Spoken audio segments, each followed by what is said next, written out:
दोस्तों, आज की खबर सिर्फ एक कूटनीतिक झटका नहीं है, बल्कि एक ऐसी घटना है जिसने पूरी दुनिया की दिशा बदल कर रख दी है। सालों से दुनिया यह मानती रही कि अमेरिका ही वैश्विक शक्ति का अंतिम केंद्र है, ग्लोबल बॉस। लेकिन 2025 का भारत अब उस पुरानी सोच को जड़ से हिला चुका है। हाल ही में अमेरिका के पूर्व राष्ट्रपति डोनाल्ड ट्रंप ने संयुक्त राष्ट्र में भारत का मजाक उड़ाते हुए कहा, इंडिया इज ओवररेटेड। यह बयान सिर्फ शब्द नहीं था, बल्कि भारत की बढ़ती शक्ति और प्रभाव को चुनौती देने की कोशिश थी। लेकिन ट्रंप भूल गए कि भारत 90 के दशक वाला भारत नहीं है। यह 2025 का आत्मनिर्भर, सशक्त और रणनीतिक भारत है, जो सिर्फ जवाब नहीं देता, इतिहास लिख देता है। यूएन बैठक के बाद ट्रंप ने मीडिया में कहा कि भारत अपनी ताकत नहीं, बल्कि ग्लोबल सहानुभूति का इस्तेमाल कर रहा है। इस बयान के बाद भारतीय कूटनीतिक हलकों में कुछ क्षण के लिए सन्नाटा जरूर छाया, लेकिन भारत ने भावनाओं में नहीं, बल्कि रणनीति में जवाब देने का फैसला किया। भारत ने यूएन में एक ऐसा प्रस्ताव पेश किया जिसने सीधे अमेरिकी नीतियों को चुनौती दे दी। यह प्रस्ताव आते ही वॉशिंगटन को ऐसा महसूस हुआ मानो उनकी कुर्सी खिसक गई हो। भारत ने 3 स्तरीय रणनीति अपनाई। एक, कूटनीतिक चुप्पी, क्योंकि हर जवाब शोर से नहीं दिया जाता। 2, एक नया मानवाधिकार प्रस्ताव जो अमेरिकी हस्तक्षेप पर स्पष्ट सवाल उठाता है। 3, रूस, चीन और अरब देशों के साथ मिलकर एक मजबूत एशियाई शक्ति ब्लॉक की नींव। भारत ने संयुक्त राष्ट्र में साफ कहा, अगर कोई स्वयं को शांति का रक्षक कहता है तो पहले दूसरों का सम्मान करना सीखें। पूरा हॉल तालियों से गूंज उठा। उन्हीं क्षणों में न्यूयॉर्क में मौजूद ट्रंप ने अपने एक्स पॉइंट ट्विटर अकाउंट से लिखा, इंडिया इज बीइंग अनग्रेटफुल। लेकिन तब तक बहुत देर हो चुकी थी। भारत ने पूरी विश्व समुदाय के सामने अपना जवाब साफ और दृढ़ शब्दों में दे दिया। भारत को अब किसी की मंजूरी की जरूरत नहीं है, क्योंकि हम वो देश हैं जो इतिहास लिखते नहीं, इतिहास रचते हैं। यह बात जैसे ही संयुक्त राष्ट्र के सभागार में गूंजी, पूरा यूएन स्टैंडिंग ओवेशन से भर उठा। अमेरिकी प्रतिनिधियों के चेहरों पर गहरा सन्नाटा था। भारत ने जवाब दिया, लेकिन बिना एक भी आक्रामक शब्द के। मीडिया की सुर्खियों में यही लिखा गया, India slaps Trump diplomatically. Trump ने फिर प्रतिक्रिया दी, India is acting too big for its size. लेकिन अब मामला उनके नियंत्रण से बाहर जा चुका था। भारत की आवाज दुनिया के हर मंच पर गूंज रही थी।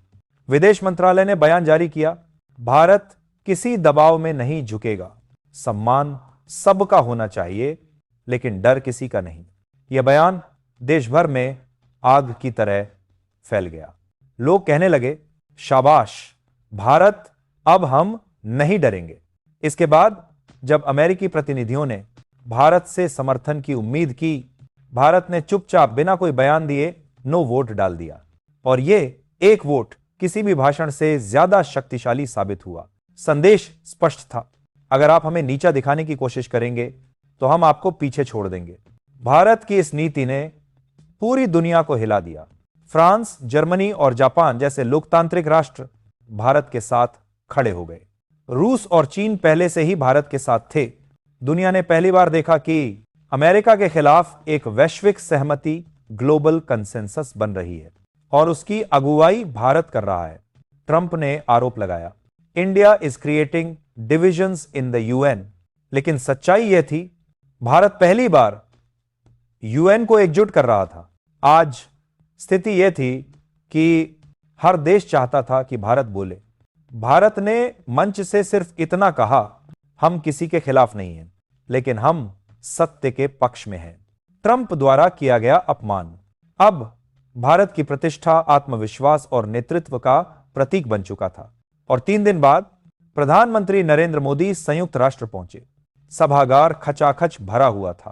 प्रधानमंत्री नरेंद्र मोदी ने यूएन में खड़े होकर कहा, भारत सम्मान चाहता है, वर्चस्व नहीं। हम झुकते नहीं और किसी को झुकाने भी नहीं देते। जैसे ही ये शब्द सभागार में गूंजे, हॉल तालियों की गड़गड़ाहट से भर उठा। मोदी ने आगे कहा, किसी देश का सम्मान उसकी सेना की ताकत से नहीं, उसकी सोच से तय होता है। और भारत की सोच मानवता है। यह सुनते ही ट्रंप का चेहरा फीका पड़ गया। पूरी दुनिया मोदी के कथन के साथ खड़ी दिखाई दी। भारत ने इस क्षण साबित कर दिया कि उसका नेतृत्व अब सिर्फ एशिया नहीं, पूरी दुनिया सुन रही है। इससे विचलित होकर ट्रंप ने तुरंत यूएन में एक आपात प्रस्ताव रखा कि भारत की वीटो शक्ति की समीक्षा की जानी चाहिए। लेकिन इस बार भारत ने कोई बयान नहीं दिया, बल्कि सीधे उस प्रस्ताव पर वीटो लगा दिया। हॉल में सन्नाटा छा गया। ट्रंप गरजे, दिस इज आउटरेजस। भारत के प्रतिनिधि ने शांत स्वर में जवाब दिया, दुनिया किसी एक व्यक्ति की मर्जी से नहीं, वैश्विक साझेदारी से चलती है। यह इतिहास था, पहली बार किसी एशियाई देश ने अमेरिका के प्रस्ताव पर वीटो लगाया था। रूस, फ्रांस, चीन, यूएई और जापान भारत के साथ लाइन में खड़े थे। जर्मनी ने कहा, India has shown courage and this courage is the future. यही कहानी ने नया मोड़ लिया। 145 देशों ने मतदान करके भारत के वीटो अधिकार को मान्यता और समर्थन दिया। लेकिन इसी समय अमेरिका ने हस्तक्षेप करते हुए दबाव का उपयोग किया और यूएन का यह निर्णय अस्थायी रूप से निरस्त करवा दिया। भारत की वीटो शक्ति को अस्थायी रोक लगा दी गई और यह कदम वैश्विक राजनीति में भूचाल जैसा था। अमेरिका ने यह साबित करने की कोशिश की कि उसकी पकड़ अब भी वैश्विक मंच पर बनी हुई है। लेकिन भारत ने शांत, दृढ़ और संतुलित स्वर में कहा, हमारा अधिकार सत्ता के लिए नहीं, न्याय और सम्मान के लिए है। यह बयान दुनिया के लिए एक संकेत था। अमेरिका चाहे कितना भी दबाव बनाए, भारत अब अपने सिद्धांतों और अपनी रणनीति पर अडिग है। भारत ने साबित किया, सम्मान कोई मांगा नहीं जाता, सम्मान कमाया जाता है। यह केवल अमेरिका के लिए एक संदेश नहीं था, बल्कि पूरे विश्व समुदाय के लिए कि भारत अब वैश्विक निर्णयों का निष्क्रिय दर्शक नहीं, बल्कि एक निर्णायक शक्ति है। प्रधानमंत्री मोदी ने मुस्कुराकर कहा, हम सम्मान चाहते हैं, दबदबा नहीं, पर जो सम्मान नहीं देगा हम उसे जवाब अवश्य देंगे। हरदिम अमरे आज़ेब, हम उसे जवाब अवश्य देंगे। भारत के प्रतिनिधियों ने यूएन में कहा, we are not here to follow orders, we are here to lead with values. पूरा हॉल तालियों की गूंज से भर उठा। हर देश भारत की ओर देखकर सिर हिलाता दिख रहा था। फ्रांस के प्रतिनिधि ने कहा, India has become the voice of conscience in this world. अब ट्रंप और उनके सहयोगियों के पास कहने को कोई शब्द नहीं बचे थे, क्योंकि जिसे उन्होंने ओवररेटेड कहा था, वही भारत अब दुनिया का सबसे सम्मानित नेतृत्वकर्ता बन चुका था। भारत ने स्पष्ट कर दिया, हमारा उद्देश्य किसी को हराना नहीं, बल्कि दुनिया को जागरूक करना है। यह सिर्फ एक कूटनीतिक जीत नहीं थी, यह भारत की आत्मा, गरिमा और नीति की जीत थी। आज भारत का नाम सिर्फ एशिया में नहीं, बल्कि पूरी दुनिया में सम्मान और शक्ति का पर्याय बन चुका है। भारत की यह यात्रा साबित करती है कि निर्णय, नीति और गरिमा किसी राष्ट्र की वास्तविक शक्ति होती है। राष्ट्र की वास्तविक शक्ति होती है। अमेरिका के हस्तक्षेप ने भारत की प्रतिष्ठा को डगमगाने की कोशिश की, लेकिन भारत ने दिखा दिया कि शांति, सत्य और सम्मान पर खड़ा देश किसी भी दबाव के आगे झुकता नहीं। यूएन के बाहर भारतीय तिरंगा लहरा रहा था और हर विदेशी पत्रकार बस एक ही वाक्य कह रहा था, the Indian century has begun. Bharat के राजनयिकों ने कहा, ट्रंप ने भारत का अपमान किया था, पर आज इतिहास ने उन्हें सिखा दिया कि जो सम्मान की भाषा नहीं समझते, उन्हें शांति की भाषा भी समझनी पड़ती है।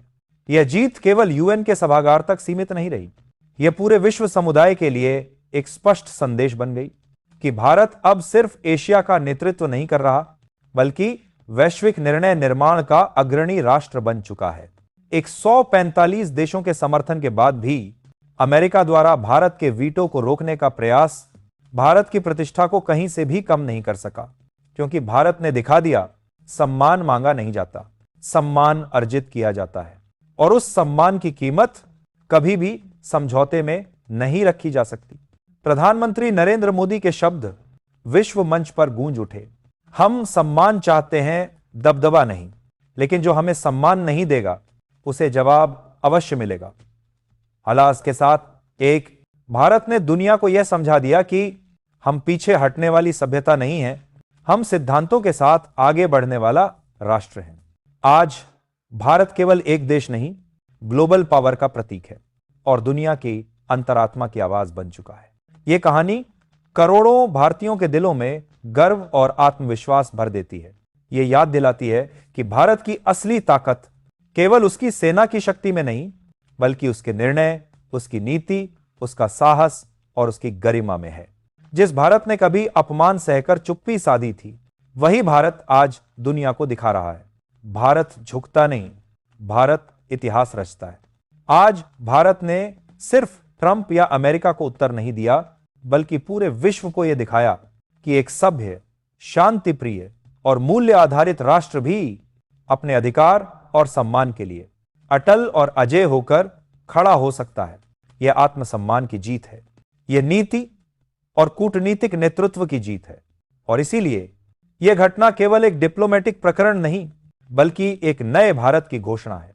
एक ऐसा भारत जो दुनिया को यह सिखा रहा है कि वास्तविक शक्ति केवल ताकत में नहीं, बल्कि न्याय, निर्णय और सम्मान में होती है। आज का भारत विश्व पटल पर अपनी स्वतंत्र और दृढ़ आवाज के साथ खड़ा है, और यह आवाज अब केवल सुनी ही नहीं जा रही, बल्कि पूरी दुनिया द्वारा स्वीकार की जा रही है। दोस्तों, यह जीत केवल एक कूटनीतिक क्षण नहीं, बल्कि एक नए भारत की पहचान का निर्माण है। यह वही भारत है जो कभी विश्व राजनीति को दूर से देखता था, लेकिन आज वही भारत वैश्विक मंच पर निर्णय लेने में भूमिका निभा रहा है। यह विजय केवल नीतियों की नहीं, यह आत्मसम्मान, साहस और भारत की अटल गरिमा की जीत है। आज दुनिया समझ चुकी है कि भारत का लक्ष्य किसी पर दबदबा बनाना नहीं, बल्कि सम्मान और न्याय की नींव पर नेतृत्व करना है। यह वो भारत है जो न झुकता है, न रुकता है, बल्कि इतिहास रचता है। यकीन मानिए दोस्तों, यह सिर्फ एक फैसला नहीं, यह भारत के स्वाभिमान का उदय है। एक नया अध्याय, एक नई दास्तान, एक नया युग। और यही वह संदेश है जिसे हर भारतीय को गर्व के साथ अपने दिल में महसूस करना चाहिए। जय हिंद।